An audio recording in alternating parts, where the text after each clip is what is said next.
A rare source speaks of dreadful days and lurking dangers that took their course thousands of years ago, at a time before today's secret societies had come to fruition.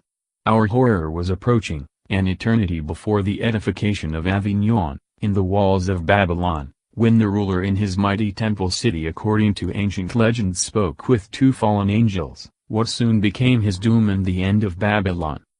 But he did not see it coming, had no idea of the approaching calamity that was about to break in, for he let himself be driven by thirst for power, madness and stupidity of his dream as they said they would show him dark magic and teach them how to deal with it.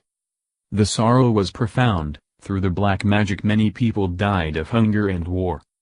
Hundreds of cattle pastures from the Mediterranean to the interior, burned in a hot period, as well as most forests, corn and wheat fields. Only the richest men had full storage cellars back then.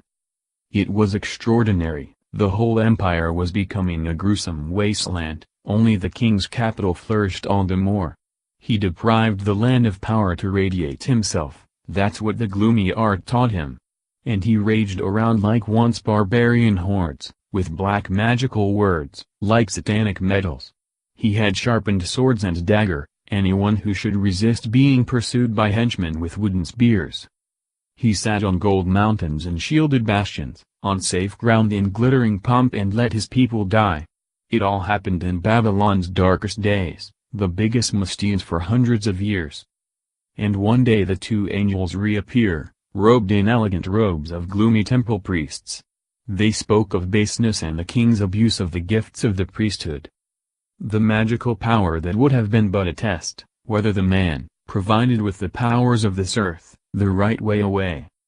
He had been able to choose between good and evil, succumbed to temptation, let himself be moved by the art of blood. It had been a fallacy that man could improve, for that reason there could be no future for Babylon.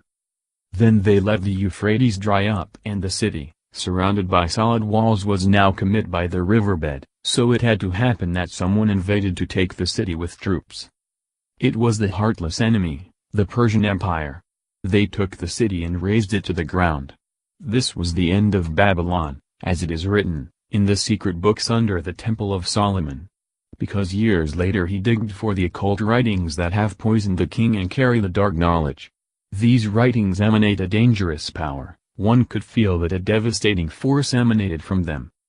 Solomon saw this and shelved it under his palace, today's Al-Aqsa Mosque, hiding and burying it and laying it there for several decades, until the Knights Templar arrived, took the missing books, brought them into their principalities and selected scribes turned into knowledge keepers.